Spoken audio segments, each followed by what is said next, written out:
नमस्कार, मैं शानवी त्रिपाठी। आप देख रहे हैं फास्ट न्यूज़ इंडिया। ईरान और अमेरिका के बीच बढ़ते तनाव को लेकर अब देश में भी चिंताएं बढ़ने लगी हैं। इसी बीच एक समाजसेवी ने जनता से खास अपील की है। ईरान और अमेरिका के बीच चल रहे तनाव और संघर्ष की स्थिति को देखते हुए समाजसेवी पवन द्विवेदी ने गहरी चिंता जताई है।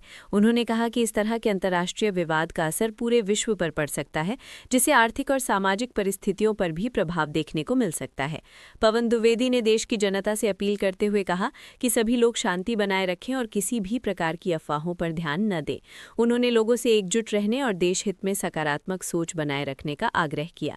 समाजसेवी की इस अपील के बाद अब देखना होगा कि अंतर्राष्ट्रीय हालातों के बीच देश में जागरूकता और संयम किस तरह बनाए रखा जाता है। आइए देखते हैं हमारी संवाददाता मनोज सिंह के साथ हुई पवन द्विवेदी की बातचीत। नमस्कार, आप देख रहे हैं फास्ट न्यूज इंडिया और मैं इस समय प्रयागराज में हूँ और हमारे साथ हैं जगदीश सेवा संस्थान के या ये कह सकते हैं कि समाज सेवी पवन द्विवेदी जी हैं। हम इनसे बातचीत करेंगे। जिस तरह से लगातार अमेरिका और ईरान का युद्ध चल रहा है, इससे हमारे देश पर, भारत देश पर किस तरह से संकट आ सकता है और लोगों को किस तरह से उबरने की ज़रूरत है, हम उसी में बातचीत करेंगे। आपका स्वागत है हमारे चैनल पर। धन्यवाद मनोज जी, आपके चैनल को बहुत बहुत साधुवाद। जो इस समय युद्ध चल रहा है, युद्ध के कारण जो आपदाएं आएंगी, भारत सरकार उस विपदा से निपटने के लिए पूरी तरह से सक्षम है और कार्यरत भी है। हमारे माननीय प्रधानमंत्री जी, गृह मंत्री जी, रक्षा मंत्री जी और विदेश मंत्री जी मिलकर के संयुक्त रूप में एक बैठक करके एक अच्छा निर्णय समय समय पर ले रहे हैं और जनता को भी जागरूक कर रहे हैं कि उन्हें जो भी आवश्यकता की चीज़ है वो उपलब्ध होती रहेंगी। मेरा सभी जनतावासियों से एक विशेष अनुरोध है कि अफवाहों के भ्रामक उसमें ना जाएं, और यदि अफवाहों में अगर आप जाएंगे तो तुरंत क्राइसिस शुरू हो जाएगी। सभी चीज़ें धीरे धीरे उपलब्ध होगी, कम मात्रा में उपलब्ध होंगी। आप अधिक स्टोरेज को अपने घर में मत करें। जैसे ही स्टोरेज होगा तो क्राइसिस की समस्या शुरू हो जाएगी। अच्छा, हम आपको रोकेंगे, हम बात करेंगे। अभी देख रहे हैं पेट्रोल पंपों पर बहुत ज़्यादा भीड़ लगी हुई है। कहीं देखा जा रहा है कि सिलेंडर की भी लूट लगी हुई है। तो ये कहीं ना कहीं जनता में जागरूकता की कमी है। जी, जनता में जागरूकता की कमी है और इस पर मेरा एक सुझाव भी है कि पेट्रोल पंप में 2 वाहन और 4 वाहन, हम पेट्रोल की ही बात करते हैं, इसमें हर गाड़ी पर 2 लीटर एक बार में एक ही व्यक्ति अगर ले सकता है तो जो हमारा अनकंट्रोल्ड है वो कंट्रोल हो जाएगा। और कार में भी हमारी लिमिटेशन 5 से 10 लीटर की एक बार में होनी चाहिए।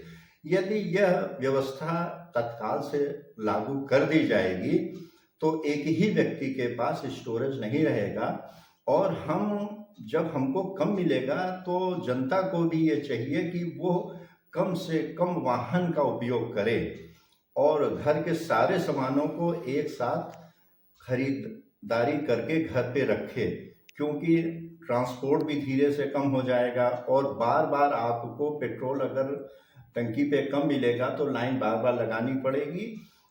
एक सही प्लानिंग करके, घर गृहस्थी की सही प्लानिंग करके एक साथ सामान को खरीदने का करें।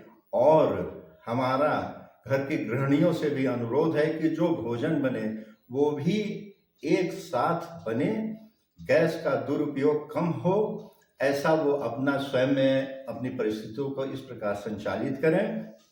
अनावश्यक फिजूल खर्ची गैस की कम करें, क्योंकि हम अपने घर का मैनेजमेंट हम खुद कर सकते हैं, उसमें बदलाव कर सकते हैं और व्यक्ति अपना प्लान करके सारे अगर कार्यों को करेगा, क्योंकि पेट्रोल की आवश्यकता, डीजल की आवश्यकता हमेशा लगी रहेगी, हर किसी को लगी रहेगी। कहीं ना कहीं ईरान अमेरिका का 20-22 दिन हो गए युद्ध चल रहा है ना जी। तो इससे हमारी जो जनता है, भारत की जनता है, कहीं न कहीं कठिनाइयों का सामना आगे भी किया जा सकता है। तो उनको किस तरह से हम कहें कि वो इन चीज़ों से बचने के लिए किस तरह का सावधानियां रखें कि उनको कोई दिक्कत ना हो। मेरा ये है कि वो अगर जैसे गैस है तो गैस अगर एक बार मिल गई है तो उसको कम से कम खर्च करें। ये नहीं कि हम सिलेंडर का बहुत अधिक हम स्टोरेज कर लें। एक सिलेंडर एक सामान्य घर में अगर 4 से 5 लोगों का परिवार है तो 1 महीने चलता है। अगर हमारे पास 20 दिन का सिलेंडर है तो आज ही हम नंबर क्यों लगाएं। अगर हम हर व्यक्ति ये सोच ले कि नहीं मैं आज ही सिलेंडर भरवा लूंगा तो क्राइसिस हो जाएगी, सिलेंडर की जगह लाइन लग जाएगी। अरे मेरा 20 दिन चलेगा तो मैं 10 दिन बाद बुक करूंगा। तो हमारा जो सॉफ्टवेयर है, सिस्टम है, वो ओवरलोड नहीं करेगा।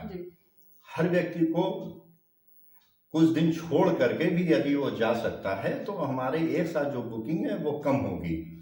ऐसा हर लोगों को प्रयास करना चाहिए। आज बीपीसीएल की बैठक भी हुई है, उपलब्धता की कमी भी नहीं बताई जा रही है, फिर भी भीड़ है। जी हाँ, आज मैंने न्यूज में सुना है कि बैठक हुई है पेट्रोलियम मंत्रालय की और पेट्रोलियम कंपनी की, तो उपलब्धता है। और जो ईरान का जो मार्ग है, समुद्री मार्ग, वहां से भी जहाज आ रहे हैं। तो आप संकट में ना पड़े, मिलेगा, कम मात्रा में मिलेगा, धीरे धीरे मिलेगा। लेकिन अगर आप क्राइसिस उत्पन्न कर देंगे तो जो टैंकर आ जाएगा वो पेट्रोल टंकी पे अनलोड भी नहीं हो पाएगा। ये भी संकट अभी आ जाएंगे। इसलिए मेरा अनुरोध है कि पेट्रोल टंकी पे पूरी भीड़ ना लगा करके 24 घंटे में अफवाहों में ना हो करके आगे पीछे होकर के तेल लें, जिससे पेट्रोल पंप में भी उसको संचालन करने में कोई भी दिक्कत ना हो। क्योंकि उसको दिक्कत होगी तो हर जगह ये समस्या खड़ी होगी, हर क्षेत्र में। और मेरा यही लोगों से अनुरोध है कि अपना शांत और धैर्यपूर्वक और ज़्यादा से ज़्यादा घर पे ही रहें। अननेसेसरी का जो हमारा डीजल है या पेट्रोल है उसका उपयोग कम से कम करें, सीमित कर दें या अपने लक्ष्य को निर्धारित करें। मैं पवन कुमार द्विवेदी, समाज सेवी और जगदीश सेवा संस्थान में प्रबंधक हूँ।